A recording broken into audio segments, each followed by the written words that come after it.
ॐ नमो भगवते वासुदेवाय। ॐ नमो भगवते वासुदेवाय। ॐ नमो भगवते वासुदेवाय। ॐ अज्ञानतिमिरान्धस्य ज्ञानाञ्जनशलाकया चक्षुरुर्मिलितं येन तस्मै শ্রীগুরুবে নমঃ। হরে কৃষ্ণ। সমস্ত ভক্তবৃন্দকে সশ্রদ্ধ প্রণাম। আমরা সকলের প্রোগ্রামে আমরা সবাই উপস্থিত। আমরা প্রতিদিন ভগবদ গীতা শ্রবণ করি। ভগবদ গীতা ভগবানের মুখ নিঃসৃত বাণী। কুরুক্ষেত্রে যুদ্ধক্ষেত্রে ভগবান অর্জুনকে এই পরম পবিত্র রহস্যময় জ্ঞান প্রদান করেন। আর যে জ্ঞান সর্বসময় উপযোগী এবং সকলের জন্য এটি প্রযোজ্য, তাই আমরা অত্যন্ত শ্রদ্ধা সহকারে এই পরম জ্ঞান আমরা গ্রহণ করার চেষ্টা করব। তো এই জ্ঞান গ্রহণ করতে হলে আমাদের সব সময় আমাদের প্রামাণিক গ্রন্থ এবং প্রামাণিক পরম্পরা থেকে শুনতে হবে। ভগবদ গীতা এই বই বাজার থেকে কিনে এনে পড়ে জ্ঞান লাভ করা খুব কঠিন, যতক্ষণ না পর্যন্ত প্রকৃত রক্ষে তার মর্মার্থ আমাদের সামনে ব্যাখ্যা করা যায় বা ব্যাখ্যা করা হয়। আর সব থেকে বড় কথা হচ্ছে ভগবানের প্রতি পূর্ণ বিশ্বাস রাখা। ভগবানের প্রতি যদি পূর্ণ বিশ্বাস না থাকে, শ্রদ্ধা না থাকে, তাহলে ভগবদ গীতার জ্ঞান অর্জন করা সম্ভব নয়। তাই এটি গ্রহণ করতে গেলে আপনাদের অনেক ত্যাগ স্বীকার করতে হবে, অনেক কষ্ট স্বীকার করতে হয়। শীতকাল, এখন সবাই বিছানাতে আনন্দে শুয়ে আছে, কিন্তু আপনারা সেসবগুলি ত্যাগ করে ভগবানের ভক্তিতে বা ভগবানের কথা শ্রবণ করা বা পঠন করার জন্য আপনারা উদগ্রীব হয়ে আছেন, তাই না? তো এটি ভগবানের করুণা ছাড়া সম্ভব হয় না। প্রচুর লক্ষ লক্ষ লোক যারা ভগবত ভক্তি করার চেষ্টা করেন, কিন্তু তারা ডিসিপ্লিন ম্যানারে এই ভগবত ভক্তি করতে পারেন না। ভগবান 7 নম্বর অধ্যায়ের 3 নম্বর শ্লোকে বলেছেন, মনুষ্য নাম সহস্রেষু কশ্চিৎ যততি সিদ্ধয়ে যততি মাপি সিদ্ধ নাম কশ্চিন্মান ব্যক্তি তত্ত্বতঃ। তো বলছে মনুষ্য নাম সহস্রেষু, মানে হাজার হাজার মানুষের মধ্যে কারো কারোর ভগবানের প্রতি ভক্তি করার ইচ্ছে জন্মায়। কত হাজার হাজার মানুষের মধ্যে। আর এইরকম যাদের ইচ্ছে জন্মায় বা যারা প্রথমত চেষ্টা করে, এই রকম হাজার হাজার মনুষ্যের মধ্যে কতিপয় মনুষ্য ভগবানের তত্ত্বগত রূপে ভগবানকে জানতে পারে। তার মানে আপনারা জেনে নেবেন যে এই সংখ্যাটি কত নগণ্য। তার মানে লক্ষ মানুষের মধ্যে থেকে কেউ একজন ভগবানকে তত্ত্বগতভাবে জানতে পারছে। তাই আপনারা অন্তত কমপক্ষে আপনারা এই তত্ত্বগতভাবে জানার পথে আগ্রহী হয়েছেন, সে সংখ্যাও অত্যন্ত কম। কারণ সেটাও ওই আপনার 50,000-এ একজন বা লাখে একজনের মতোই এরকমই তত্ত্বগতভাবে ভগবানকে সিরিয়াসলি জানার চেষ্টা করে বা ভগবানের ভক্তি করার চেষ্টা করে, এইরকম সংখ্যা লাখ, 1 লাখে একটাই, তাই না? তো আপনারা সবসময় ভাববেন আপনারা সবাই বাছাই করা ব্যক্তিত্ব, যারা ভগবানের প্রতি আসক্ত। আর এই ভগবানের প্রতি আসক্তি আপনাদের নিজস্ব চেষ্টার ফলে আসেনি। আপনারা জানবেন কোনো গুরু, কোনো কৃষ্ণের কোনো প্রকৃত প্রতিনিধি বা কারোর মাধ্যমে আপনাদের কাছে এসে পৌঁছেছে, বা আমাদের কাছে কোনো প্রকৃত প্রতিনিধি কোনো অপ্রতিহত অহৈতুকী কৃপা করেছে। অপ্রতিহত মানে হচ্ছে নিরন্তর, মানে কন্টিনিউয়াসলি আমাদের প্রতি দয়া করছে কেউ। আর আর তার অহৈতুকী অকারণে কেউ আমাদের প্রতি দয়া করেছে, সেই জন্য আজকে আমাদের মনের মধ্যে ভগবদ গীতা জ্ঞান অর্জন করার স্পৃহা জন্মগ্রহণ করেছে। আর আমরা কখনোই আমরা বলবো না যে আমরা করছি বা আমাদের আমি ভগবত ভক্তি করি না। এটা প্রকৃতির গুণ দ্বারা চালিত হয়ে। প্রকৃতির গুণ কি? সতোষ, রজস আর তম, এই প্রকৃতির 3টে গুণ দ্বারা আমরা চালিত হয়ে সমস্ত কর্ম করি। প্রকৃতির 3টে গুণ কিভাবে আমাদের কাজ করায়? আমাদের যেমন আমরা বলি, প্রকৃতি ক্রিয়ামানানি গুণে কর্মণি সর্বস্ব অহংকার বিমূঢ় আত্মা কর্তাহাম ইতি মান্যতে। আমরা যারা অহংকারী ব্যক্তি, যারা আমরা স্বয়ং ভাবি যে আমি এই কাজটি করেছি, কিন্তু প্রকৃতপক্ষে নয়। আমরা যে কোনো কাজ করার সময় আমরা প্রকৃতির গুণ দ্বারা চালিত হয়ে কাজগুলো করি। আর প্রকৃতির গুণ আমাদের মধ্যে কেমন ভাবে উৎপন্ন হয়? আমাদের প্রকৃতির গুণ উৎপন্ন হয় দুটো ভাবে। এক হচ্ছে আহারের মাধ্যমে, আর 2 নম্বর হচ্ছে সংসর্গের মাধ্যমে। আমরা কোন ধরনের ব্যক্তিত্বের সঙ্গে আমরা সঙ্গ করছি, কাদের সঙ্গে আমরা ঘুরে বেড়াই, কাদের সঙ্গে উঠি বসি, কাদের সঙ্গে কাজ করি, তারপরে নির্ভর করছে আমার মধ্যে কি ধরনের ব্যক্তিত্ব উৎপন্ন হবে বা কোন গুণগুলি প্রকট হবে। আর তার সঙ্গে অত্যন্ত গুরুত্বপূর্ণ হচ্ছে যে আমার আহার, আহার যদি রজ বা তমগুণের আহার হয়, তো আমার মধ্যে শতগুণের উৎপত্তি কিছুতেই হবে না। আর একটা জিনিস সবসময় মাথায় রাখবেন, ভক্তি, প্রকৃত অর্থে ভক্তি করতে গেলে আমাদের কিন্তু শতগুণ স্তরে থাকতে হবে। আমরা বা তমগুণ থেকে আমাদের ভক্তি শুরু হবে না। একটি বিমানবন্দর থেকে যেমন প্লেন উড়ে, একটি প্লেন উঠতে গেলে কোথায় থেকে উঠতে হয়? বিমানবন্দর থেকে উঠতে হয়। আপনি যেখানেই থাকুন, আপনি যে শহরেই থাকুন, যেখানেই থাকুন, যতক্ষণ না এয়ারপোর্টের ভিতরে পৌঁছচ্ছেন, ততক্ষণ পর্যন্ত কিন্তু প্লেনে ওঠার সম্ভাবনা খুবই কম। হ্যাঁ, এয়ারপোর্টে যাওয়ার জন্য ট্যাক্সি, অটো, টোটো, বাস, রেল, বিভিন্ন বাহনের ব্যবহার করতে পারেন, কিন্তু প্লেনে উঠতে গেলে আপনাদেরকে এয়ারপোর্টেই যেতে হবে। তেমনি ভগবত গীতার জ্ঞান বা ভক্তি অর্জন করতে গেলে, ভগবত গীতার জ্ঞান তো হয়তো আমরা শতগুণ থেকে পেয়ে যেতে পারি, কিন্তু ভক্তি শুরু হবে শত এবং শত ঊর্ধ্ব অবস্থায়। শত ঊর্ধ্ব অবস্থাটা কি? সেটি হচ্ছে গুণাতীত অবস্থা। আর সেইখান থেকে প্রকৃত ভক্তি শুরু হবে। তার মানে আমরা এখন যেগুলো করছি প্রকৃতপক্ষে আংশিকভাবে রিহার্সেল, রিহার্সেল মতো। হ্যাঁ, আর এই রিহার্সেলের ফলেই আমরা কিন্তু প্রকৃত পরীক্ষায় আমরা বসতে পারবো। যেমন আমরা ক্রিকেট খেলা দেখি, ক্রিকেট ছেলেগুলো প্রচুর, যারা খেলোয়াড়, তারা খুব পরিশ্রম করে, না প্রচুর পরিশ্রম করে, নেটে প্রচুর পরিশ্রম করে, তবে গিয়ে তারা ফাইনালে বা যখন মাঠে খেলা হয় তখন তারা তাদের কার্যকলাপ প্রদর্শন করতে পারে। তো তেমনি আমরা এই যে ভক্তির অনুশীলন করি বা ভক্তির পদ্ধতিগুলো ফলো করি, তার দ্বারা আমরা কি করি, প্রকৃত অর্থে যখন ভক্তির পরীক্ষা আমাদের জীবনে আসবে, তখন আমরা কিন্তু সেগুলোতে উত্তীর্ণ হতে পারবো। তো এটাই আমাদের প্রচেষ্টা। তাহলে ভগবদ গীতার জ্ঞান থেকে আমরা কি জানতে পারি? ভগবদ গীতা থেকে আমরা পাঁচটি বিষয় সম্বন্ধে জ্ঞান অর্জন করি। পাঁচটি বিষয় কি কি? ঈশ্বর, জীব, সময়, প্রকৃতি এবং কর্ম। এই পাঁচটি বিষয়ের মধ্যে চারটি বিষয় সরাসরি ঈশ্বরের নিয়ন্ত্রণাধীন। এই চারটে বিষয় হচ্ছে ঈশ্বর, জীব, প্রকৃতি এবং সময়। আর পঞ্চম বিষয়টি কর্ম, যেখানে মনুষ্যের কর্ম করার অধিকার আছে। আচ্ছা, কর্ম, কর্ম, আমরা যে কর্ম করি, এটি আমাদেরকে ভগবান রোবট বানায়নি, আমাদেরকে ভগবান রোবট বানায়নি। তাই আমাদেরকে ভগবান কিছুটা হলেও আমাদের ফ্লেক্সিবিলিটি দিয়েছে। ফ্লেক্সিবিলিটি মানে যে আমাদের কাছে স্বাধীনতা আছে। যে আপনার কাছে একটা গাড়ি আছে, গাড়িটি ভগবান বলে দেয়নি কোথায় থেকে কোথায় যাবে, গাড়িটা আপনি যেখানে খুশি নিয়ে যেতে পারেন। আর যেখানে নিয়ে যাবেন, যদি আপনি সিগন্যাল ব্রেক করেন বা ট্রাফিক রুল ব্রেক করেন, তাহলে কিন্তু আপনাকে আপনাকে কিন্তু তার জন্য পানিশমেন্ট বা পেনাল্টি পে করতে হবে, তাই না? তো তেমনি আমাদের জীবনে ভগবান আমাদের কাছে ভালো মন্দ দুই ধরনের, ভালো মন্দ আমাদেরকে দুই ধরনের সুবিধা দিয়ে রেখেছে। কিন্তু এই সুবিধাগুলো আমরা কি পর্যায়ে ব্যবহার করছি, সেটি অত্যন্ত গুরুত্বপূর্ণ। হ্যাঁ?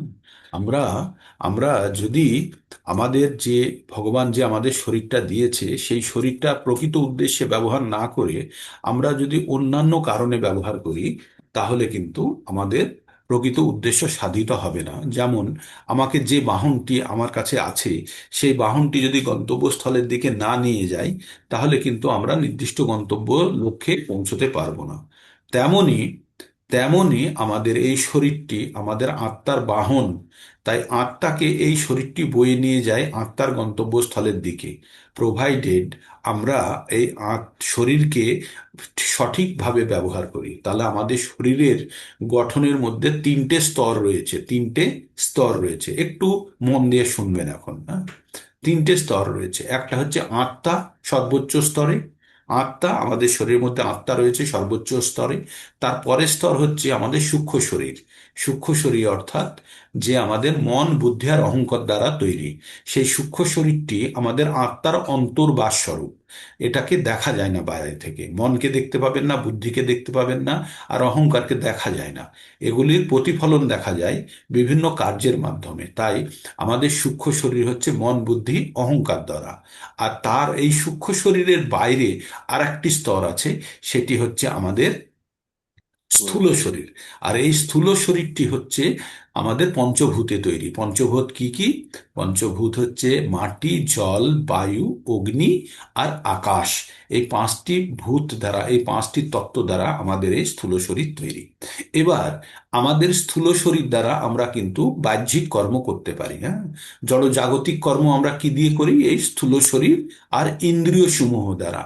কালকে আমাকে একজন প্রভু জিজ্ঞেস করছিলেন যে ভগবান যদি আমাদেরকে সৃষ্টি করেছেন আর ইন্দ্রিয় যদি ভগবানের নিয়ন্ত্রণে, তাহলে আমাদের ইন্দ্রিয়গুলিকে দিয়ে আমাদের অন্যান্য কাজগুলো করান কেন? হ্যাঁ, আমাদেরকে দিয়ে খারাপ কাজ করান কেন?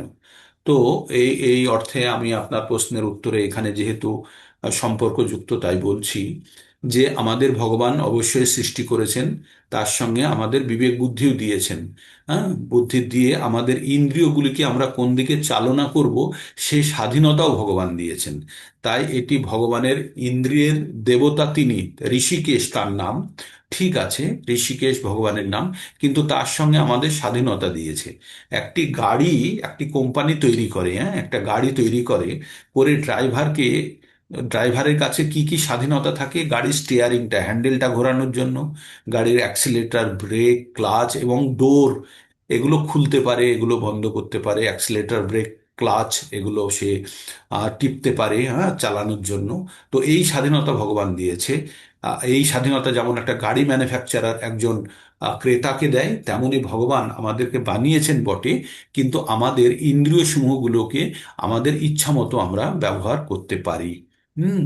তো এখানে আমরা খুব গুরুত্বপূর্ণভাবে জানবো যে আমাদের জীবনের যদি উদ্দেশ্য জানি, আমার যদি উদ্দেশ্য হয় গাড়িটি চালিয়ে নিয়ে গিয়ে আমাকে অফিসে পৌঁছতে হবে, অফিসে পৌঁছানোর পরে অফিসের কাজ করতে পারবো, তেমনি তখনই আমি গাড়ি অফিসের দিকে নিয়ে যাব। কিন্তু যদি আমার গাড়ি চালাতে ভালো লাগছে বলে আমি এখানে ওখানে যেখানে খুশি ঘুরে ঘুরে ঘুরে যদি যাই, তাহলে হয় অফিসে দেরি করে ফেলবো, না হলে পৌঁছতেই পারবো না।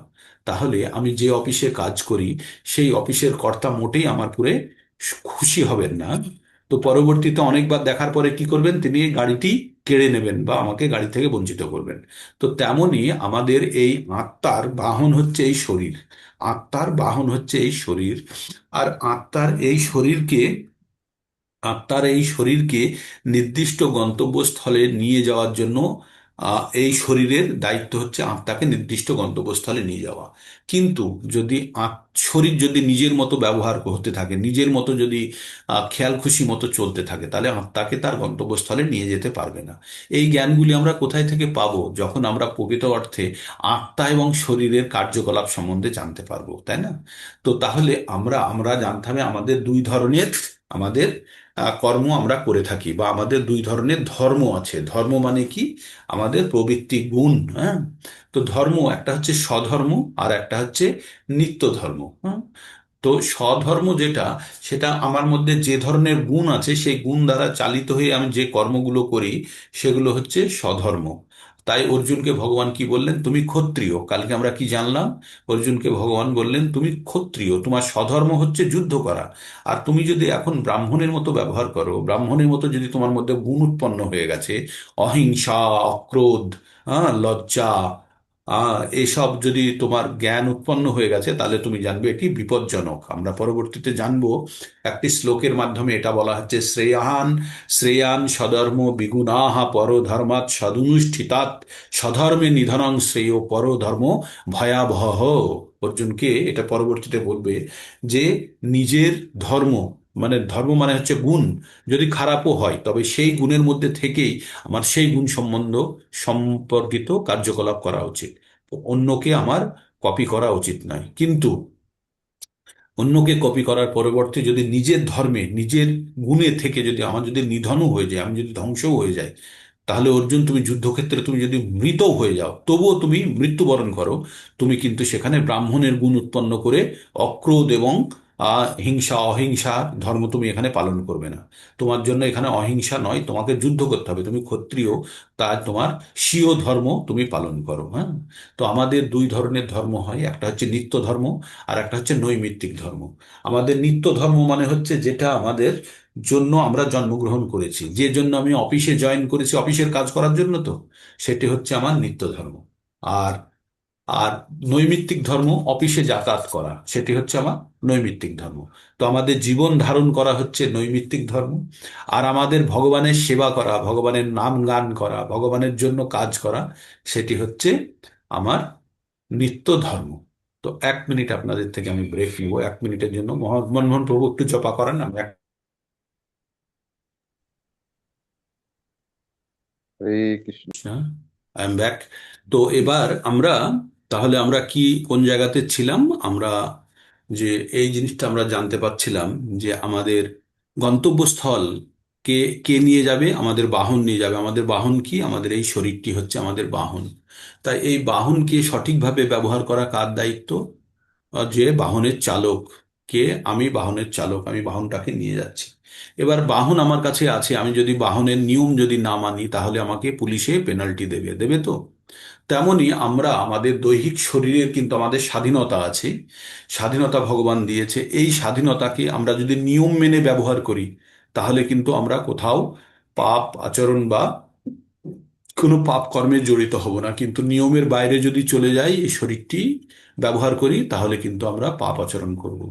তাই কালকে যে প্রভু আমাকে জিজ্ঞেস করেছিলেন রেকর্ডিং এর মাধ্যমে, তাকে আমি বলি যে আমরা যে কোনো কর্ম করি, আমরা যদি নিয়ম মেনে করি, তাহলে আমাদের কোনো পাপ উৎপন্ন হবে না। আর ইন্দ্রিয় সমূহ গুলি, আমাদের ইন্দ্রিয়গুলি কি, আমাদের ইন্দ্রিয়গুলি যদি ভগবানের সেবায় যদি নিয়োজিত করি, তাহলে কিন্তু আমরা এদিক ওদিকে আমাদের ইন্দ্রিয়গুলি চাইবে না অন্য কোনো কাজে যুক্ত হতে। অ্যাকচুয়ালি আমাদের ইন্দ্রিয় সমূহই হচ্ছে মূল। চক্ষু, কর্ণ, নাসিকা, জিহ্বা, ত্বক, হাত, পা, মুখ, বায়ু আর উপস্থ, এই পাঁচটা পাঁচটা 10টা ইন্দ্রিয় সমূহ, 5টি জ্ঞানেন্দ্রিয়, 5টি কর্মেন্দ্রিয়। এই 5টি জ্ঞানেন্দ্রিয় আর 5টি কর্মেন্দ্রিয় আমাদের, 5টি জ্ঞানেন্দ্রিয় এই বাহ্যিক জগৎ থেকে আমাদের তথ্য সংগ্রহ করে, আর 5টি কর্মেন্দ্রিয় সেই তথ্যগুলিকে মন বুদ্ধি বিচার করে আবার মনের দ্বারা চালিত হয়ে কর্মেন্দ্রিয় কাজগুলি করে। তো সুন্দরভাবে বুঝে নিতে হবে, আমাদের এই 5টি ইন্দ্রিয়, চক্ষু, কর্ণ, নাসিকা, জিহ্বা, ত্বক, এই 5টি ইন্দ্রিয়ের 5টি বিষয়সমূহ আছে। কি কি? রূপ, রস, গন্ধ, শব্দ, স্পর্শ। মানে প্রত্যেকটা ইন্দ্রিয়ের সঙ্গে জড়িত। চোখের সঙ্গে রূপ, জিহ্বার সঙ্গে রস, নাকের সঙ্গে গন্ধ, আর ত্বকের সঙ্গে স্পর্শ, এবং কানের সঙ্গে শব্দ। এই বিষয়গুলি যখন এক একটা ইন্দ্রিয়ের সংস্পর্শে আসে, তখন আমাদের মধ্যে বিকার উৎপন্ন হয়। হ্যাঁ, আমাদের মধ্যে আর বিকার উৎপন্ন হয়, আর সেই বিকারের ফলেই আমরা, আমাদের আবার পঞ্চ ইন্দ্রিয় কর্মেন্দ্রিয়গুলো অ্যাক্টিভ হয়ে যায়। কর্মেন্দ্রিয় কি কি? হাত, পা, মুখ, তারপরে উদর, এই তারপরে পায়ু এবং উপস্থ। হ্যাঁ, এই 5টি কর্মেন্দ্রিয় আমাদের আবার সক্রিয় হয়ে যায়। বাইরে থেকে যেগুলো তথ্য আমার মধ্যে আসলো, তাহলে আমাদের খুব সতর্কতার সঙ্গে বাইরের তথ্যগুলোকে গ্রহণ করতে হবে। এবং সব ক্ষেত্রে জরুরি নয় যে আমি বাইরের তথ্যের ভিত্তিতে যে, আমি বাইরে থেকে যে তথ্য পেলাম সেই তথ্যগুলোকে আমাকে সবসময় রিয়াকশন দিতে হবে, জরুরি নয়। তাই কখনো কখনো আমরা সেগুলোকে অ্যাবজর্বও করব, হ্যাঁ, কখনো কখনো সহ্য করব। তাই 2 নম্বর অধ্যায়ের আমরা 13 নম্বর শ্লোকে কি দেখলাম? দেহিনস্মিনের পরের শ্লোকটাই কি দেখলাম? বললো মাত্রা স্পর্শাস্তু কন্তেও শীত উষ্ণ সুখ দুঃখদা। কি বললো? মাত্রা, মাত্রা মানে হচ্ছে ডিগ্রি। হ্যাঁ, কত মাত্রা, তাপমাত্রা বলি না, সেই মাত্রা। মাত্রা স্পর্শাস্তু কন্তেও, ইন্দ্রিয়ের সংস্পর্শে যখন কোনো মাত্রা আসে, কোনো তাপমাত্রা, তাপ আসে বা আছে, সেটি আমরা অনুভব করি কখন? যখন আমাদের কোনো জিনিসকে ইন্দ্রিয় দ্বারা স্পর্শ করি। তাই বলছে মাত্রা স্পর্শাস্তু কন্তেয় শীত উষ্ণ সুখ দুঃখদা। শীত এবং উষ্ণ এবং সুখ এবং দুঃখ, সেগুলো আমরা আমাদের অনুভূতির মাধ্যমে জানি, তাই না? মাত্রা স্পর্শাস্তু কন্তেয় শীতোষ্ণ সুখ দুঃখদা। অগম মানে আসে, অপায়নী মানে চলে যায়, অগম অপায়নী।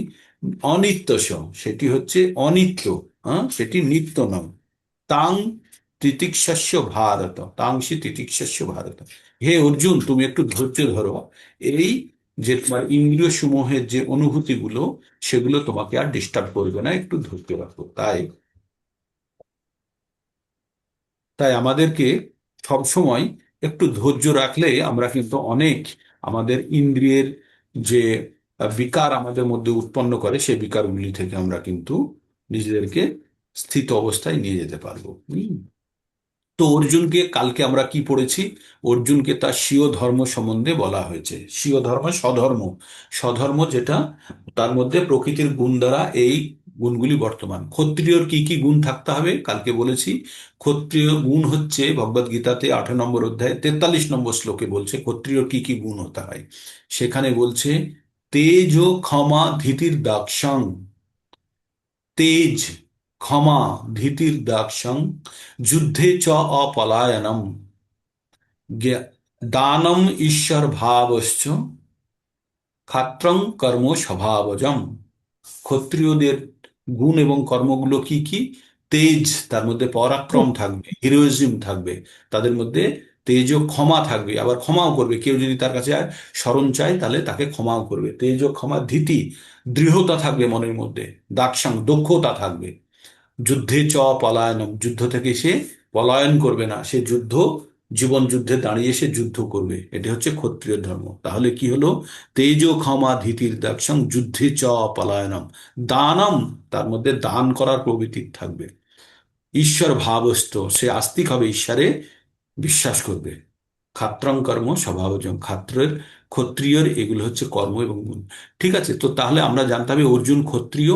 তাই ভগবান অর্জুনকে বলল, তুমি ক্ষত্রিয়, তাই তুমি যুদ্ধ করো। যুদ্ধ যদি তুমি না করো তাহলে তোমার সম্বন্ধে অন্যরা অনেক বদনাম করবে। হ্যাঁ, তোমাকে এতদিন ধরে যারা পুজো করতো বা তোমাকে অনেক বড় যোদ্ধা বলে জানতো, তারাই তোমার বদনাম করবে। আর একজন ক্ষত্রিয়কে বদনাম করা ক্ষত্রিয়ের জন্য মৃত্যুর থেকেও অতি কষ্টদায়ক। হ্যাঁ, তাই তুমি তোমার স্বগুণে তুমি ফিরে এসো, এসে তুমি যুদ্ধ করার জন্য তুমি প্রস্তুত হও।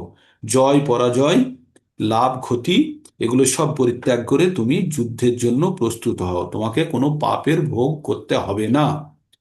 তারপরে ভগবান এই কথাটাও বলেছেন, তুমি যদি যুদ্ধে নিহত হও তাহলে তুমি স্বর্গ লাভ করবে, আর যদি জয়ী হও তাহলে পৃথিবী ভোগ করবে। অতএব তুমি যুদ্ধের জন্য দৃঢ় সংকল্প হয়ে উত্থিত হও। হতো বা পাপস্যসে স্বর্গম, জিত্তা বা ভক্ষ্যসে মহ্যম, তস্মাদ উত্তিষ্ঠ কন্তেয়, যুদ্ধায় কীত নিশ্চয়া। হে কন্তিয়, হে কুন্তি পুত্র, এই যুদ্ধে নিহত হলে তুমি স্বর্গ লাভ করবে, আর যদি জয়ী হও তাহলে পৃথিবী ভোগ করবে। অতএব তুমি যুদ্ধের জন্য দৃঢ় সংকল্প হয়ে উত্থিত হও। তো আমাদের এখান থেকে কি আমাদের শিক্ষা গ্রহণ করতে হবে? যে যে গুণে অবস্থিত আছে তাকে সেই গুণ অনুযায়ী কর্ম করা উচিত। সেই গুণের বাইরে কর্ম করতে গেলেই বর্ণ সংকর উৎপন্ন হবে।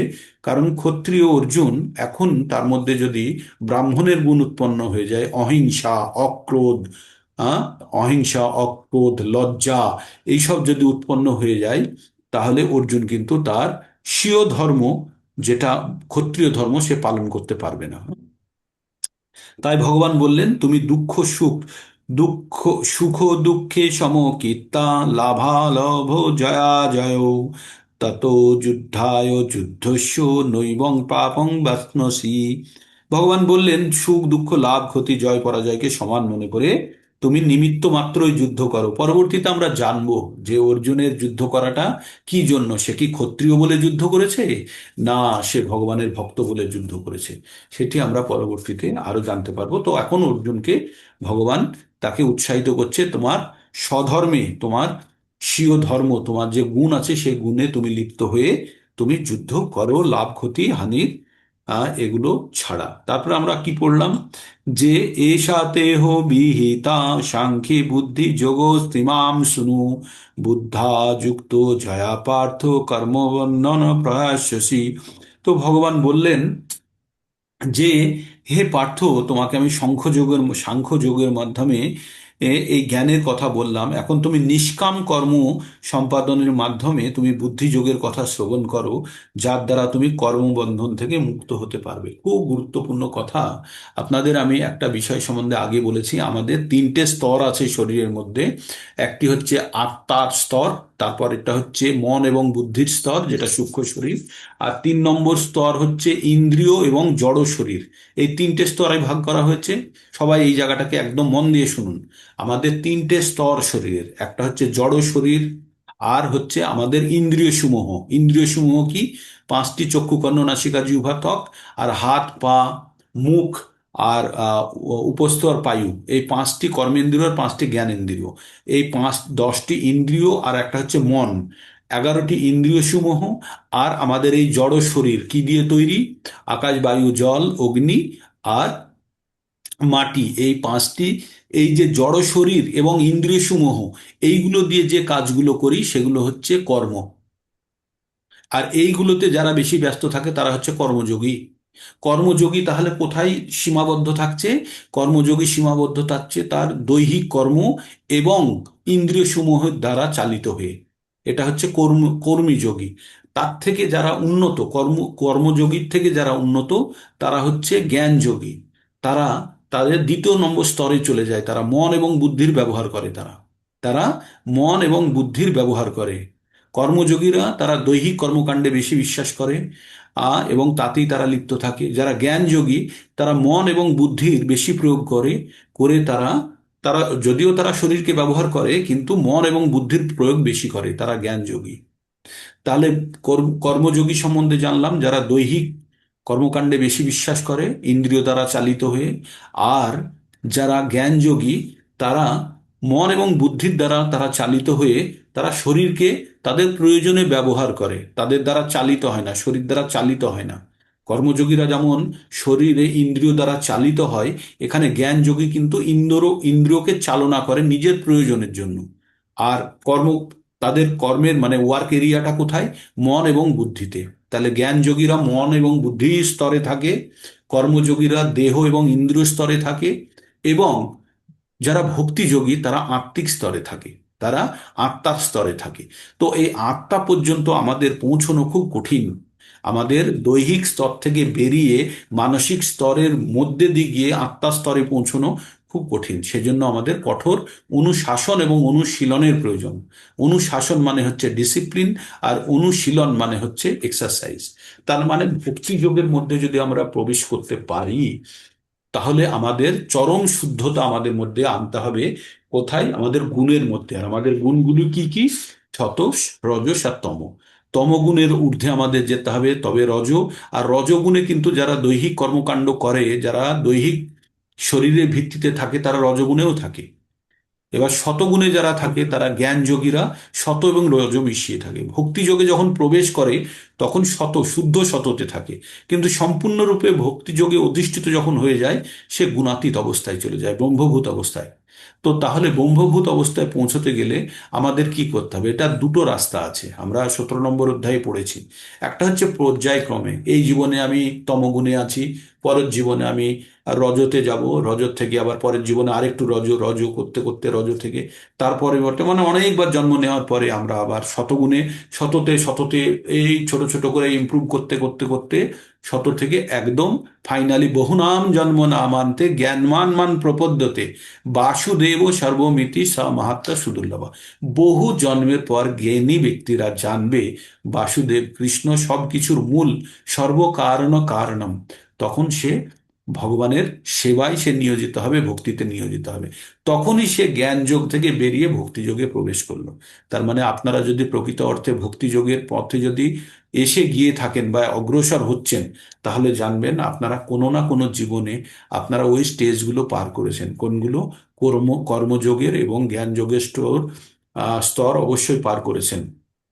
অনেক ক্ষেত্রে হয় না, অনেক মন্দিরে গেলে আমরা ভিআইপি টিকিট পেয়ে যাই না? আপনি যদি বিশেষ বিশেষ কারণে তাড়াতাড়ি দর্শনের জন্য ভিআইপি গেট থাকে, হ্যাঁ? তো এই ভক্তিযোগের পন্থাটা হচ্ছে ভিআইপি গেট। ভক্তিযোগের পন্থাটা হচ্ছে ভিআইপি গেট, যেটার মাধ্যমে আপনি সরাসরি আপনি দর্শন করতে পারেন না। এবার ভিআইপি গেট দিয়ে ঢুকতে গেলে আপনাকে অতিরিক্ত মূল্য প্রদান করতে হয়, তাই না? নর্মাল এন্ট্রি ফি যদি 100 টাকা থাকে, তাহলে আপনি জানবেন ভিআইপি গেট দিয়ে ঢুকতে গেলে 500 টাকা বা 1000 টাকা দিতে হয়। তেমনি আমাদের অতিরিক্ত প্রচেষ্টা লাগবে ভক্তিযোগের মাধ্যমে ভগবানের সান্নিধ্য পাওয়ার জন্য বা ভগবানের আমাদের চরম উপলব্ধি প্রাপ্ত করার জন্য। তাহলে ভক্তিযোগটি বলতে সহজ, কিন্তু অনুশীলনটি অত্যন্ত কঠিন। এখানে সম্পূর্ণ সাত্ত্বিক স্তরের উপরে গিয়ে পৌঁছতে হবে। তার মানে আমাদের দুটো জায়গার উপরে সম্পূর্ণ নিয়ন্ত্রণ থাকতে হবে। একটি হচ্ছে সঙ্গ, আর তার দ্বারা আমার ইন্দ্রিয়ের বিকার সমূহগুলো থেকে রক্ষা করতে পারবো। আর 2 নম্বর হচ্ছে আহার। আহার অত্যন্ত গুরুত্বপূর্ণ। এই আহার নির্ধারণ করে আমাদের ভিতরে গুণগুলি কোন গুলিগুলি উৎপন্ন হবে। তার মানে সঙ্গ এবং আহার খুবই খুবই মাপা এবং জানাশোনা, মানে খুব ক্যালকুলেটেড হওয়া উচিত। না হলে কিন্তু আমাদের গুণের মধ্যে পরিবর্তন এসে যাবে, আর গুণের মধ্যে পরিবর্তন এসে গেলেই আমরা অর্জুনের মতো ভুলভাল ডিসিশন নিতে যাব। তো আমাদের প্রত্যেক মুহূর্তে আমাদের গুরুর সান্নিধ্যে থাকা উচিত, যে আমাদেরকে ঠিক দিশা এবং দশা পেতে সুবিধা করবে, সাহায্য করবে, ঠিক। সেই জন্য আমাদের একজন সদ্গুরুর আশ্রয় নিতে হয়, সেই জন্য দীক্ষা নিতে হয়। দীক্ষা কি? দিব্য জ্ঞানের শিক্ষা। যে গুরু আমাদের সমস্ত কিছু দায়িত্ব নিয়ে আমাদেরকে এই জন্ম মৃত্যুর পার করার জন্য তিনি সবসময় উদ্গ্রীব হয়ে আছেন। আর জানবেন, গুরু সবসময় জন্ম জন্মান্তরে একই জনই গুরু থাকে, মানে আমরা যতদিন না উদ্ধার হব ততদিন আমাদের গুরুদেব বারবার জন্মগ্রহণ করবে আমাদেরকে, যতক্ষণ না মুক্ত করতে পারছে। তাই গুরুর দায়িত্ব অত্যন্ত গুরু। গুরু আমরা মানে কি জানি? হেভি, তাই না? গুরু মানে হেভি, জানি তো। সত্যি গুরু মানে হেভি। হ্যাঁ, আর লঘু মানে হালকা। তো আমরা সব লঘু, আর গুরু হচ্ছে প্রকৃতপক্ষে গুরু। তো আপনারা জানবেন, নিউটনের কি সূত্র আছে, লজ অফ গ্র্যাভিটি। ভারী জিনিস হালকা জিনিসকে তার দিকে টানে, মানে প্রত্যেকটা বস্তুই প্রত্যেকটা বস্তুকে টানে, কিন্তু আমরা হালকা জিনিসটা ভারীর দিকে চলে যাই। একটি ঢিলকে উপরের দিকে ছুঁড়ে দিলে সেটি আবার মাটির দিকে চলে আসে, তাই না? তার কেন্দ্রের দিকে চলে আসে। তো তেমনি তেমনি আমাদের প্রকৃত অর্থে আমরা যদি স্বধর্মে থাকি, তাহলে আমাদের গুরুর প্রতি আকৃষ্ট হওয়া উচিত এবং গুরুর থেকে জ্ঞান অর্জন করে আমাদের আমাদের আমাদের নির্দিষ্ট গন্তব্যস্থলের দিকে যাওয়া উচিত। দেখুন, আমাদের এই মানব জীবন অত্যন্ত দুর্লভ।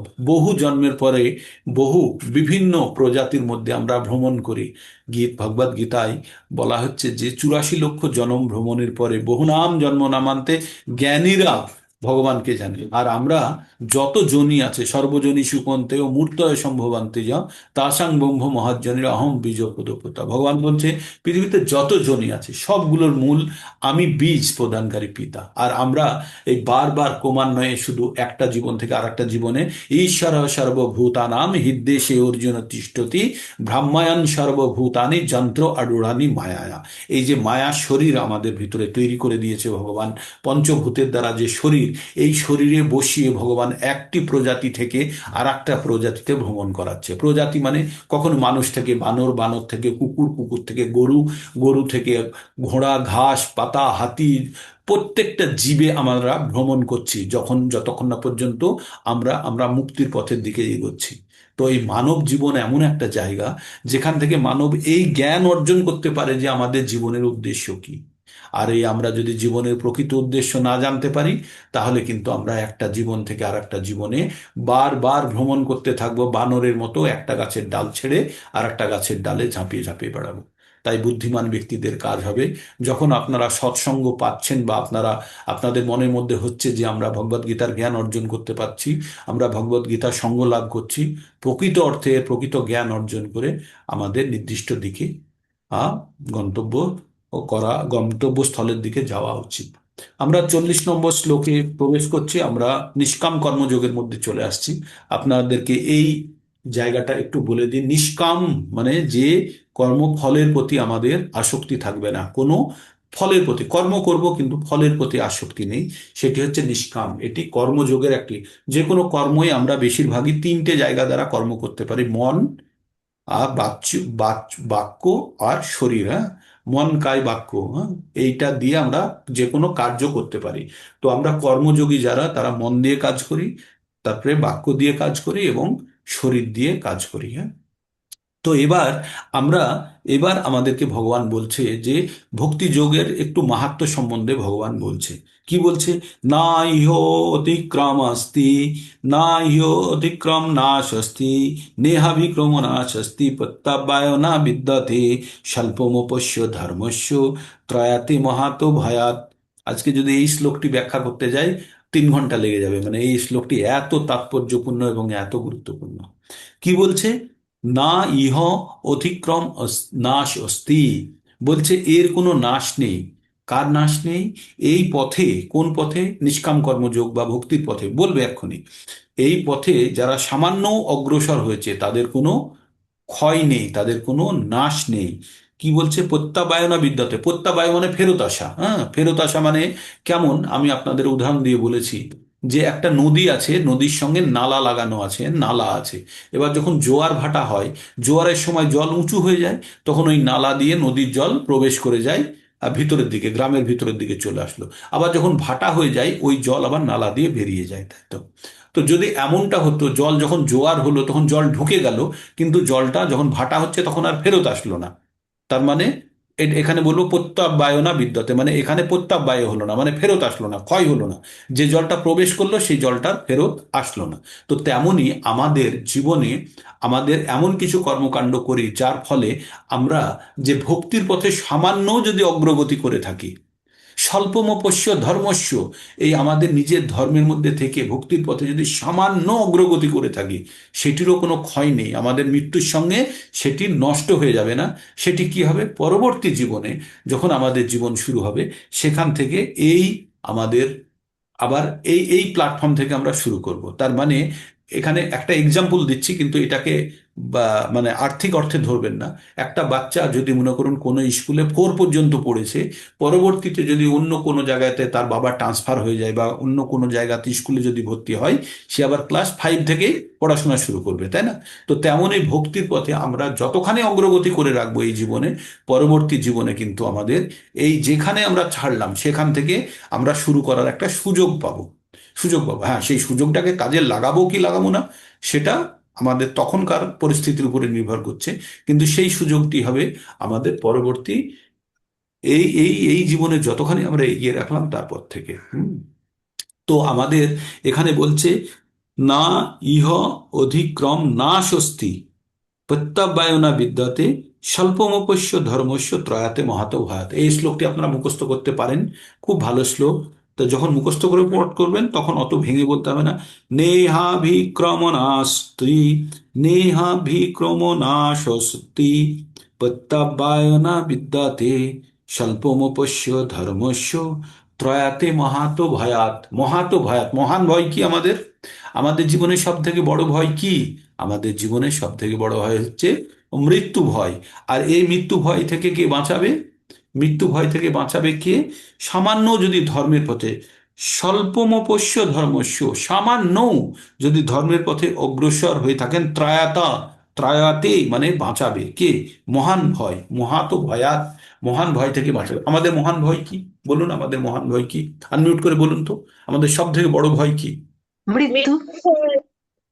বলুন, মৃত্যু। মৃত্যুর ভয় ভয় প্রভুজি। বলুন, সব থেকে বড় ভয় কি আমাদের? মৃত্যু ভয় হয়। মৃত্যু ভয়। তাহলে মৃত্যু ভয় থেকে, মৃত্যু থেকে আমাদেরকে কে বাঁচাবে? ধর্মের পথে অগ্রসর হলে মৃত্যু থেকে বাঁচাবে? কেউ বাঁচবে মৃত্যু থেকে? আমরা কি পড়ে এসেছি 27 নম্বর শ্লোকে? মৃত্যু থেকে জাতস্যহি ধ্রুব মৃত্যু। হ্যাঁ, বলুন মাতাজি। মৃত্যু থেকে কেউ বাঁচবে না, কিন্তু মৃত্যুর সময় ভয় থাকবে না, যেহেতু আমরা ওই বস্ত্র ছেড়ে আর একটা বস্ত্র ধারণ করব, সেই জন্য মনে হবে আমি তো অন্য কোথাও আবার গিয়ে আর একটা বস্ত্র ধারণ করছি, পুরানো বস্ত্র ছেড়ে নতুন বস্ত্রে ধারণ করবো। ওই জন্য মনের মধ্যে একটা সান্ত্বনা থাকবে এই ধর্ম, এই জ্ঞান অর্জন করার পরে। একদম ফলে তো পরিষ্কার। ভয় থাকবে না, ফলে তো ভয় থাকবে তার না। মানে আমাদের মৃত্যু থেকে কেউ বাঁচাবে না, মৃত্যু ভয় থেকে বাঁচবো। তার একটা উদাহরণ দিয়ে আমি বলেছিলাম, যদি এখন শীতের সকালে আপনাকে যদি বলে এখন ঠান্ডা জলে পুকুরে নেমে স্নান করো, সঙ্গে সঙ্গে আপনি বিদ্রোহ ঘোষণা করবেন, তাই না? কিন্তু আপনার কাছে যদি জ্ঞান থাকে যে আপনার কাছে বাথরুমে, যে বাথরুম স্নান করতে যাচ্ছেন সেখানে গিজার লাগানো আছে, গরম জল আছে, তাহলে আপনার স্নান করতে কোনো ভয় লাগবে না, তাই না? তো তেমনই যখনই আপনি এই জ্ঞান অর্জন করে নেবেন, এই জীবন মৃত্যু কি, ধর্ম কি, এই জিনিসটা যখন আপনি জ্ঞান অর্জন করে যাবেন, তখন আর মহান ভয়ে আমাদের আর কোনো ভয়, মানে মহান ভয় যেটা যেটা মৃত্যু ভয়, সেই মৃত্যুর সম্বন্ধে আমাদের কোনো ভয় থাকবে না, তাই না? তো মৃত্যুর সম্বন্ধে কেন ভয় থাকবে না, 8 নম্বর অধ্যায়ে আমরা বিশদ আলোচনা করব যে মৃত্যু সঙ্গে আমাদের জীবন কিভাবে যুক্ত, আর মৃত্যু আমাদের জীবনের কতখানি অপরিহার্য। আমরা খুব সুন্দরভাবে মৃত্যুর সময় কি, কে কি ভাবলো, কিভাবে মানুষের মৃত্যু হয়, কে কোথায় যায় মৃত্যুর পরে, সব আমরা 8 নম্বর অধ্যায়ে জানবো। খুব গুরুত্বপূর্ণ জায়গাতে আমরা পৌঁছবো। তবু তার কিছু কিছু শ্লোক আপনাদের মাঝে মাঝে বলি, যেমন 8.5, 8.6, 8.7, এই 3টে শ্লোক খুব উল্লেখ করি। যে মৃত্যুর সময় একটা ছোট আপনাদের বলে দিই অবগতির জন্য, মৃত্যুর সময় যে যা স্মরণ করবে সে পরবর্তী জীবনে তাই পাবে। একদম তাই। হয়, যে যা স্মরণ করবে পরবর্তী হুম, জীবনে সে তাই পাবে। সে যদি হুম, ঈশ্বরকে স্মরণ করে ঈশ্বর পাবে, আর যদি অন্য হুম, কিছু স্মরণ করে অন্য কিছু পাবে। আমরা যারা এখানে যুব মন্দিরে বসে আছি, তারা হুম। কেউ গতবার যখন আমরা মৃত্যুবরণ করি, কেউ আমরা ভগবানকে স্মরণ করিনি।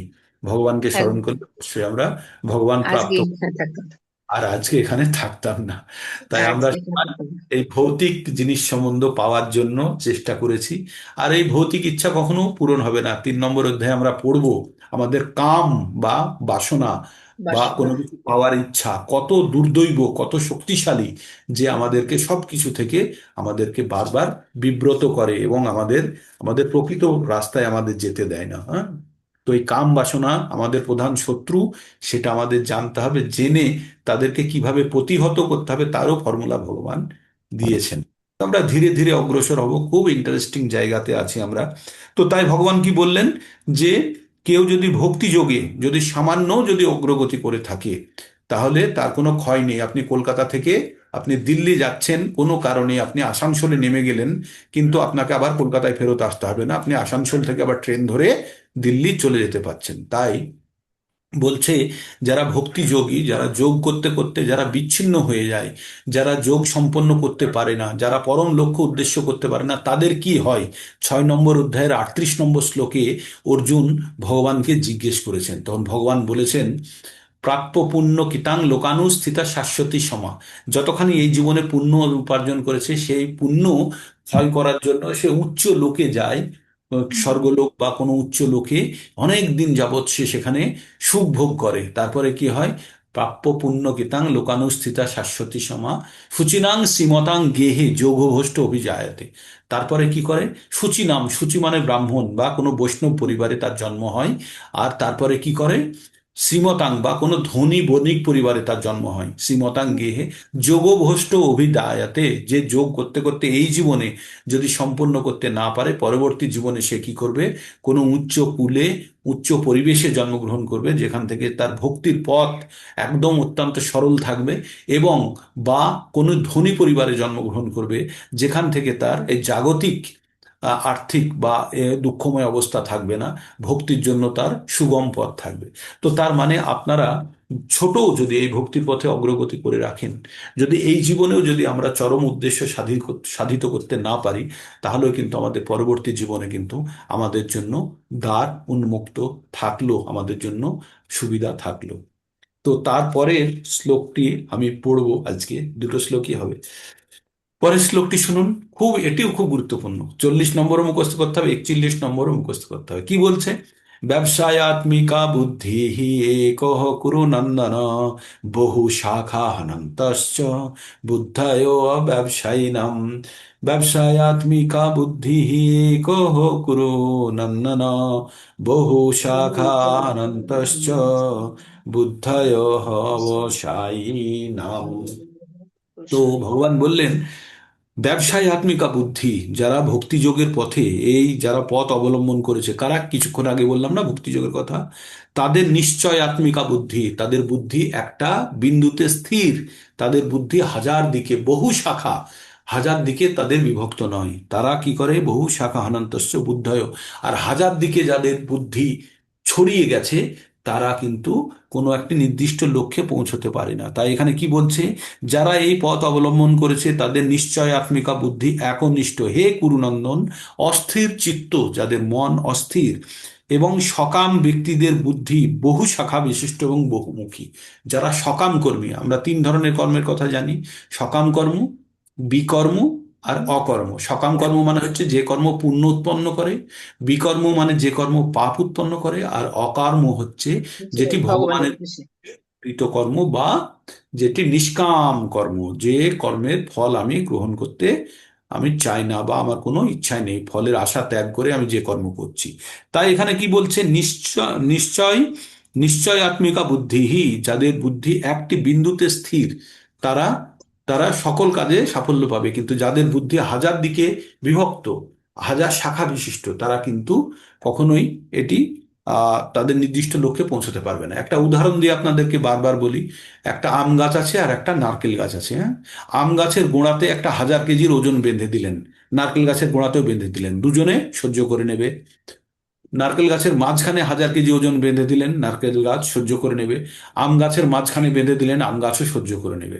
এবার নারকেল গাছের একদম ডগার কাছে চলে গেছেন, যেখানে পাতা শুরু হয়েছে, পাতা শুরু হয়নি যেখানে, তার আগে আপনি 1000 কেজি বেঁধে দিন নারকেল গাছের, সে সহ্য করে নেবে। কিন্তু আম গাছের যেখানে হালকা ডালে পাতা শুরু হয়েছে, তার আগে 1000 কেজি বেঁধে দিন, ভেঙে পড়ে যাবে। কারণ যখন ওই শাখাগুলি হাজারো দিকে বিভক্ত হয়ে যায়, তখন প্রত্যেকটা শাখার শক্তি কম হয়ে যায়, তাই না? তাই আমাদের মন যখন হাজার দিকে, বিভিন্ন দিকে যখন আমাদের মন যখন ডাইভার্টেড থাকবে বা আহ, বিভক্ত হয়ে থাকবে, তখন কিন্তু আমাদের প্রত্যেকটা দিকের শক্তি কম হয়ে যাবে। আর একটি উদাহরণ দিয়ে আমরা বুঝতে পারি, সূর্যের আলো যখন বিভক্ত হয়ে আমাদের কাছে এসে পড়ে, সূর্যের আলো বিভক্ত মানে ছড়িয়ে ছিটিয়ে যখন আমাদের গায়ে পড়ে, আমাদের গায়ে কি আগুন জ্বলে যায়, পুড়ে যায় না? গায়ে গরম লাগে, বেশ ভালো লাগে। কিন্তু ওই আলোর উপরে যদি আমরা একটা লেন্স রেখে দিই, একটা যদি আহ কি লেন্সকে বাংলা কি বলে, অতল বা উত্তল লেন্স বা একটা, হ্যাঁ উত্তল, আতস কাচ, আহ, আতস কাচ, উত্তল আর অবতল দুই ধরনের লেন্স হয়। তো আমরা যদি উত্তল আতস কাচ, লেন্সকে আতস কি বলে আতস বাংলায়? কাচ, আতস কাচ। আতশ কাচ। আতশ কাচ যদি রেখে দিই, ওই আতশ কাচের তলা দিয়ে যে আলোগুলো যেগুলো ছড়িয়ে আসছিল, সেগুলো একটি বিন্দুতে পরিণত হয়। তার নিচে যদি কাগজ রাখেন, দেখবেন কাগজে আগুন জ্বলে গেছে, হ্যাঁ। অথবা আপনার শরীরের উপরে যদি ওই বিন্দুতে যদি আলোটাকে যদি প্রতিফলিত করেন, তাহলে জানবেন ওখানে আগুন জ্বলে যাবে। তাই জানবেন, যখন আমাদের বুদ্ধি, যখন বুদ্ধিকে একটা বিন্দুতে যখন আমরা নিহিত করব, তখন তার শক্তি অনেক বেড়ে যায়। তাই যখন সকালবেলায় আপনারা এতজন ভক্ত, যখন সবাই ভক্তি ভরে, এই জুম মন্দিরই হোক না কেন, এই জুম মন্দির থেকেই যখন আপনারা সকলে ভগবানের জন্য আপনারা প্রার্থনা করেন বা কীর্তন করেন, বা ভগবানের নাম গুণ মহিমা আমরা যখন উচ্চারণ করি, তখন কি হয়, একটা অন্য ধরনের শক্তি উৎপন্ন করে এই অবস্থাতে। হোক জুম মন্দির, হোক এটা ইলেকট্রনিক ডিভাইস, তবুও আপনাকে একটা আলাদা উৎসাহ এবং উদ্দীপনা দিয়ে দেয় সমস্ত দিনের জন্য। এটা আপনারা নিশ্চয়ই অনুভব করেছেন, ঠিক? তাই আমাদের জানতে হবে যে যখন অনেকগুলো জিনিস একটা বিন্দুতে মিলিত হয়, তখন সেই বিন্দুর শক্তিটা অনেকটা বেড়ে যায়। তাই এখানে বলছে যে ব্যবসায় আত্মিকা, ব্যবসা মানে বিজনেস, আর আত্মা মানে হচ্ছে আত্মা। আত্মার বিজনেস কি? আত্মার বিজনেস হচ্ছে পরমাত্মার সঙ্গে যুক্ত হওয়ার ইচ্ছা প্রকট করা বা চেষ্টা করা, সেটাই তো। কিন্তু যদি হাজার দিকে আমার মন বিভক্ত থাকে, সকাম কর্মে যদি মন বিভক্ত থাকে, তাহলে আত্মার যে বিজনেস, আত্মার যে ব্যবসা, সেটা নষ্ট হয়ে যাবে। আত্মার ব্যবসা কি? পরমাত্মার সঙ্গে যুক্ত হওয়া, জীবের এ স্বরূপ হয় কৃষ্ণের নিত্য দাস। তো এই কথাটি আমরা ভুলে সকাম কর্মে আমরা যুক্ত হয়ে পড়ি, আর এটার জন্য আমাদের গভীর শ্রদ্ধা থাকার প্রয়োজন। তাই এখানে একটা শ্লোকে বলা হচ্ছে, শ্রদ্ধা শব্দে, শ্রদ্ধা শব্দে বিশ্বাস কহে সুদূর নিশ্চয়, কৃষ্ণ ভক্তি কইলে সর্বকর্ম কৃত হয়। তাই এখানে বলা হয়েছে, চৈতন্য চরিতামৃতের কথা থেকে এখানে বলা হয়েছে যে শ্রদ্ধা শব্দ মানে হচ্ছে দৃঢ় বিশ্বাসকে বলা হয় শ্রদ্ধা। আর কৃষ্ণ ভক্তি কইলে, কৃষ্ণ ভক্তি যদি কেউ করে, সর্বকর্ম কৃত হয়, সব ধরনের কাজ হয়ে গেল। তার মানে পরবর্তী শ্লোকে এই কথাটার উপরে পুরো ব্যাখ্যা শুনবো আমরা। পরবর্তী শ্লোক দুটো আছে, সে শুধু এই যে আমি বললাম যে কৃষ্ণ ভক্তি কইলে সর্বকর্ম কৃত হয়, তার উপরে নির্ভর করে পরবর্তী দুটো শ্লোক আছে। সেখানে কি বলছে, ইয়ামিমাম পুষ্পিতাং বাচ্যং প্রবদন্ত বিপশ্চিতাঃ বেদাবদরত পার্থ নান্যস্তিতি বাদিনঃ কামাত্তন স্বর্গোপরা জন্ম কর্ম ফল প্রদাম ক্রিয়া বিশল বহুলা বহুলাং ভোগ ঐশ্বর্য গতিম প্রতি। তার মানে কালকে যখন এটা পড়বো, তখন আমরা ব্যাখ্যা পড়বো। বলছে বেদে কি বলা হয়েছে, বেদ, বেদ মানে কি হচ্ছে, বেদ মানে হচ্ছে জ্ঞান। আর জ্ঞান কি? জ্ঞান থেকে, বেদ থেকে আমরা কি জানতে পারি? বিভিন্ন জিনিস জানা যায়। শল্য বিদ্যা, তারপরে মহাকাশ বিদ্যা, তারপরে জীবন ধারণের বিভিন্ন পদ্ধতি, সব কর্মকাণ্ড সম্বন্ধে বেদ থেকে জ্ঞান অর্জন করা যায়। ভগবান কি বলছে 15 নম্বর অধ্যায়ে 15 নম্বর শ্লোকে? ভগবান বলছে, বেদস্য সর্বে অহমেব বেদ্য। হচ্ছে বেদ পড়ে তুমি আমাকেই জানবে। ভগবান নিজে বলছে, বেদান্ত কিত বেদ বিদেব চ অহম। বলছে এই বেদের রচনাকর্তা ভি আমি, আর বেদ থেকে তুমি আমাকেই জানবে। তাহলে বেদ পড়ে যদি আমরা বেদের জ্ঞান যদি অর্জন করে নিতে পারি, বেদের জ্ঞান অর্জন করা ইউপি বিহারে টাইটেল হয় না দ্বিবেদী, ত্রিবেদী, চতুর্বেদী, মানে যে যতগুলো বেদ পড়েছে তাদের তত সেই রকমের তাদের ডিগ্রি হয়। হ্যাঁ, তো দ্বিবেদী, ত্রিবেদী, চতুর্বেদী এগুলো সব ইউপি বিহারের ডিগ্রি বা উপাধি। তো তেমনি আমাদের এখানে কি বলছে, তাহলে বেদ পড়ে আমরা কি জানবো? বেদ পড়ে আমরা জানবো ভগবানকে। তাহলে কেউ যদি বেদ পড়ে ভগবানকে জেনে যায়, তাহলে বেদ পড়া হয়ে গেছে তার। এবার বেদ না পড়ে যদি কেউ ভগবানকে জেনে যায়, তাহলেও তার বেদ পড়া সমান, সে ফল লাভ করবে। সেটাকে বলছে বৈদান্তিক। হ্যাঁ, যারা বেদ জানে তাদেরকে বলা হয় বৈদান্তিক। এবার বেদের জ্ঞান, বেদ মানেই হচ্ছে জ্ঞান, এই জ্ঞান যারা অর্জন করতে পেরেছে তাদেরকে বলা হয় বৈদান্তিক। এবার বেদ পড়ে কি জানবো? বেদেশ্ব সর্বে অহমেব বেদ্য, ভগবান বলল বেদ পড়ে তুমি আমাকেই জানবে। এবার ভগবানকে, বেদ পড়ে আপনি ভগবানকে জানলেন। এবার যদি আপনি ভগবানকে জেনে গেলেন, তাহলে আপনি কি সেটাকে বেদ পড়া সমান ভাবতে পারবেন না? ভগবান বলছে ইয়েস, ইয়েস, সেটাই আমরা এই 42, 43, 44, 45 নম্বর শ্লোক থেকে আমরা পড়ব। তাহলে কি বললো? শ্রদ্ধা শব্দে বিশ্বাস কহে, সুদৃঢ় নিশ্চয় কৃষ্ণ ভক্তি কইলে সর্বকর্ম কৃত হয়। তাই যখন জড়জাগতিক ভাবনা থেকে অব্যাহতি লাভই হচ্ছে কৃষ্ণ ভাবনার সর্বোচ্চ প্রাপ্তি। যখন ভগবানের প্রতি ভক্তিতে লীন হবেন, তখন দেখবেন জড়জাগতিক ইচ্ছাগুলি আপনাদের কম হতে শুরু করেছে। তখনই জানবেন যে ভক্তি মার্গে আপনারা কিন্তু অগ্রসর হতে শুরু করেছেন। একটি খালি বোতলের এক্সাম্পল আপনাদেরকে বলি। একটা বোতল কখনোই খালি থাকতে পারে না, হয় জল থাকবে, না হলে বায়ু থাকবে, বা কিছু রাখবে না। কিন্তু সব কিছু ফেলে দিলেন, তাহলে আপনি ভাববেন বোতলটি খালি না, তার মধ্যে বায়ু ভর্তি আছে। এবার বায়ু যদি আপনি বার করতে চান, কোনো মেশিন লাগিয়ে কিছু, বায়ু কিছুতেই শূন্য করতে পারবেন না। তাই আমাদের মন কখনোই বিষয় বা চিন্তা থেকে কখনোই শূন্য হবে না। তাহলে কি করবে? তাহলে ওই বোতলের বায়ু বার করতে গেলে কি করতে হবে? বোতলের মধ্যে ভারী কিছু ঢেলে দিতে হবে। তাই যখন বোতলের মধ্যে আমরা জল ঢেলে দিই, তখন বায়ু অটোমেটিক বেরিয়ে চলে আসে। তেমনি আমাদের মনের মধ্যে এই জড়জাগতিক ইচ্ছাগুলি এমনভাবে ব্যাপ্ত হয়ে আছে যে আধ্যাত্মিক ইচ্ছাকে প্রবেশ করতে দেয় না। কিন্তু কোনোভাবে যদি আধ্যাত্মিক ইচ্ছাগুলি আমাদের এই মনের মধ্যে প্রবেশ করে, তাহলে মন থেকে কিন্তু জড়জাগতিক ইচ্ছাগুলি চলে যায়। তো তাই এখানে বলছে কৃষ্ণ ভাবনার বিকাশ হতে থাকলে স্বাভাবিকভাবেই এই স্তরে উপনীত হওয়া যায়। কোন স্তরে? জড়জাগতিক বাসনা থেকে অব্যাহতি লাভই কৃষ্ণ ভাবনার সর্বোচ্চ প্রাপ্তি। তাহলে জড় জগৎ থেকে আমাদের জড়জাগতিক সুখ ভোগের ইচ্ছা, অনিচ্ছাগুলি কখন আমাদের দূর হয়ে যাবে? যখন কৃষ্ণ ভাবনায় বা ভগবানের ভাবনায় যখন আমরা সম্পূর্ণভাবে নিমগ্ন হয়ে যাব, তখন কিন্তু আমাদের জড়জাগতিক ইচ্ছাগুলি আমাদেরকে আর ডোমিনেট করতে পারবে না, আমাদেরকে আর চালনা করতে পারবে না। হ্যাঁ, তাই বলে কি আমি কি ঘর দুয়ার ছেড়ে চলে যাচ্ছি? না। কিন্তু আমাদের মনের মধ্যে একটাই লক্ষ্য থাকবে, যে আমাদের যাবতীয় জগতিক কার্যকলাপ করছি, সেটি কিন্তু অফিসে পৌঁছে অফিসের কাজ করা যেমন আমাদের নিত্য ধর্ম, তেমনি এই শরীরকে, এই জীবনকে বাঁচিয়ে রেখে ভগবানের চেতনায় মগ্ন হওয়া, ভগবানের ভাবনায় ডুবে থাকা, সেটি হচ্ছে এই মনুষ্য জীবনের পরম উদ্দেশ্য। আর এই উদ্দেশ্য সাধন করতে পারলে আমরা জানবো যে আমরা লব্ধা সুদুর্লভম বহু সম্ভাবান্তে, অনেক জন্মের পরে যে আমরা মনুষ্য জীবন পেয়েছি, সেটির উদ্দেশ্য সার্থক হবে।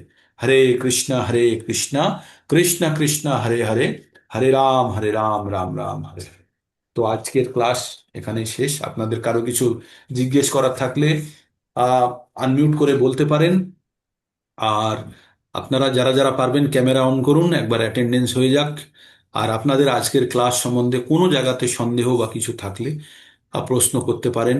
যদি আমার সামর্থ্যের মধ্যে থাকে আমি আপনাদেরকে বলার চেষ্টা। খুব ইন্টারেস্টিং জায়গার মধ্যে দিয়ে আমরা যাচ্ছি। ভগবদ গীতা আপনারা প্রত্যেকটা মুহূর্তে আপনারা এরকম ইন্টারেস্টিং জিনিস খুঁজে পাবেন। খুবই মানে আনন্দদায়ক এবং মানে তাৎপর্যপূর্ণ এবং তথ্য সমৃদ্ধ এই ভগবদ গীতা। শুধু আমরা এতদিন হয়তো আমাদের দূরে থেকেছে আমাদের থেকে ভগবদ গীতা, এটা আফসোস। কিন্তু আপনারা জানবেন যে ভগবদ গীতার জ্ঞান অত্যন্ত পবিত্র, অত্যন্ত রহস্যময় এবং অত্যন্ত উপকারী আমাদের জন্য। অ্যাকচুয়ালি মানে আমাদের মনুষ্য জীবনের প্রকৃত উদ্দেশ্য আমরা জানতে পারবো, তাই না? কারো প্রশ্ন?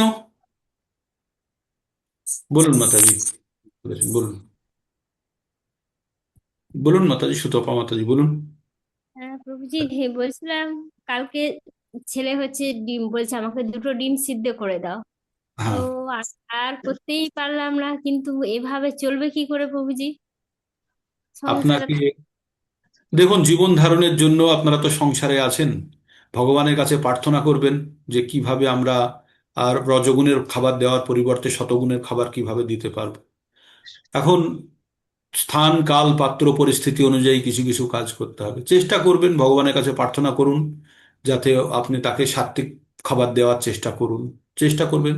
আর চেষ্টার বাইরে তো সমাজ ভেঙে আপনি তো বেরোতে পারবেন না, মা হয়েছেন, সন্তানের দায়িত্ব, তবে সন্তানকে যদি বোঝানোর চেষ্টা করতে পারেন বোঝাবেন, যদি বোঝে ভালো, যদি না বোঝে পরে বুঝবে, যখন আমাদের মতো বয়স হবে তখন বুঝবে। হ্যাঁ, ওইটাই এখন ওরা অল্প বয়সী, হ্যাঁ, তো অল্প যখন বয়সী হলেও আমাদের সব থেকে প্রবলেম হচ্ছে বাবা মারাই শিক্ষিত নয়, তো সন্তানদেরকে কি শিক্ষা দেবে, তাই না? আমরা আমাদের বাবা মারাই শিক্ষিত নয়। আপনি একটা একদম ছোট এক্সাম্পল দিয়ে বলছি, একটা মুসলমানের বাচ্চাকে বলুন তো যে তোকে হালাল ছাড়া অন্য মাংস খেতে হবে, সে বলবে কখনো নয়, কখনো নয়, কারণ তার বাবা মা তাদেরকে শিখিয়েছে, তাই না? কিন্তু হ্যাঁ, আমরা সেটাই বাচ্চাদেরকে কিছু শেখাই যে তোরাই আমার মাংস, বাবা মা শেখায় একদম তাই। হ্যাঁ, তোরাই মাংস খা, মাছ খা, একদম যেদিন হ্যাঁ অন্নপ্রাশন হয় সেদিন একদম মুখের মধ্যে ঢুকিয়ে দিই। তো সেই হ্যাঁ বাচ্চা টেস্ট পেয়ে থাকে তাহলে কি করে সে ভুলবে, তাই না? তো আমাদের এই তো সমস্যা আছে, আমাদের প্রকৃত অর্থে এই জ্ঞানকে স্কুল লেভেলে নিয়ে যাওয়া উচিত, যাতে বাবা মারা অন্তত এই জ্ঞান অর্জন করতে পারে, তবেই তো সে সন্তান পর্যন্ত। আজকে আপনার মনের মধ্যে এই প্রশ্ন আসছে কেন? কারণ আপনি এই জ্ঞানটি পেয়েছেন বলেই আপনার মনে হচ্ছে রজগুণের খাবার আপনার আপনার গুণের পরিবর্তন এনে দেবে, গুণের পরিবর্তন আনলে কিন্তু আপনি শতগুণের স্তরে উন্নীত হতে পারবেন না, তাহলে আপনার জীবনের পরম উদ্দেশ্য সাধিত হবে না। তো এইভাবেই আছে, আস্তে আস্তে চেষ্টা করুন, তারপরে দেখুন যতখানি সাফল্য পান। ভগবানের কাছে প্রার্থনা করুন তার মধ্যেও ভগবত ভক্তি উৎপন্ন হোক। দিয়ে সব সাত্বিক খাবারগুলোই দিলাম, কিন্তু এনে তো রেখেছে। ওইটাই আর কি একটা সমস্যার মধ্যে, চিন্তার মধ্যে ছিলাম কি করব। এখন আপনাকে ভগবানের কাছে ক্ষমা চেয়েই করতে হবে, ভগবান আমি নিরুপায়, আমি চেষ্টা করছি, তুমি আমাকে যদি সাহায্য করো তাহলে আমি পরবর্তী ধাপটা। একদমই তাই, একদম এটাই এই সমস্যাটা হচ্ছে। সকলেরই আছে, মাতাজি থাকবে, কারণ আমাদের বাঙালি সমাজে তো প্রত্যেকের আমাদের ছোটবেলা থেকে খাওয়া অভ্যাস, তো ধীরে ধীরে হ্যাঁ বেরোনোর চেষ্টা করতে হবে, চেষ্টা করতে হবে, না হলে স্কুলে গেলেই পড়তে কষ্ট হয় তাই বলে কি পড়া বন্ধ করবে? পড়া হ্যাঁ চেষ্টা করতে হবে, ভগবানের কাছে প্রার্থনা করতে হবে। মাতাজি বলুন নেক্সট। হরে কৃষ্ণ। হ্যাঁ মাতাজি বলুন। বলছিলাম যে মালা, জপের মালা আছে না, জপমালা? হ্যাঁ ওতে ডিস্টার্ব হচ্ছে। হ্যাঁ আপনার ভয়েস ব্রেক করে আসছে। হ্যাঁ কিছু ডিস্টার্ব শুনতে হচ্ছে পাওয়া যাচ্ছে না। না, হ্যাঁ শোনা এবার যাচ্ছে বলুন। না। প্রবলেম হচ্ছে সকাল থেকেই। হ্যাঁ নেটের এই 108টা গুটি আছে না।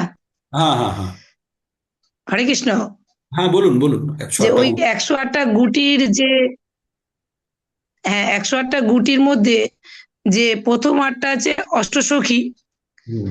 বাকিগুলো সব একটু যদি কিছু বলেন। ও ওগুলো কম গুরুত্বপূর্ণ, আপনাকে ডিটেলসটা আমি গ্রুপে দিয়ে দেব যে কোনটার কি মানে, ঠিক আছে? আমাদের আমাদের ওগুলো ওগুলো হচ্ছে একটা শ্রদ্ধা বাড়ানোর একটা পদ্ধতি, ঠিক আছে, যে কোন আচ্ছা আচ্ছা। গুটিটাকে কার সঙ্গে আমি সমার্থক মেনেছি। ও 108 বার আচ্ছা ভগবানের পবিত্র নাম জপ করে একবার করে মালা আমরা ঘুরাতে থাকি, তাই 8টা সখী, 8টা সখীর আবার 8টা অ্যাসিস্ট্যান্ট আছে, তাদের নাম দিয়ে 64 পর্যন্ত চলে যায়, ঠিক আছে? তো বিভিন্ন আচ্ছা আছে, আচ্ছা ওটা আমার ডিটেলসটা লেখা আছে, আমি অত তথ্যগত ভাবে আমি অত মনে রাখছি না এখন, ওটা আমি আচ্ছা আপনাদের আচ্ছা। তাহলে গ্রুপে দিয়ে দেবো যদি ইন্টারেস্টেড থাকেন, ঠিক আছে? ঠিক আছে। ঠিক আছে। হুম তো আর কিছু যদি বলার থাকে তাহলে আপনারা বলতে পারেন, অথবা এখানে শেষ করি। আর হুম। স্ন্যাপশট নিয়ে নিই, যাদের যাদের ক্যামেরা অন আছে তাদের অ্যাটেন্ডেন্স হয়ে থাকলো। আজকে 32 জন দেখছিলাম এক সময় আমাদের হিট করেছিল। ঠিক আছে, সংখ্যা যদি বাড়ে তাহলে ইস, অবশ্যই ভালো লাগে। ঠিক আচ্ছা। আছে, আজকে এখানে বিরাম নিই, আবার পরবর্তীতে আমরা কানেক্ট হবো কালকে। হরে কৃষ্ণ।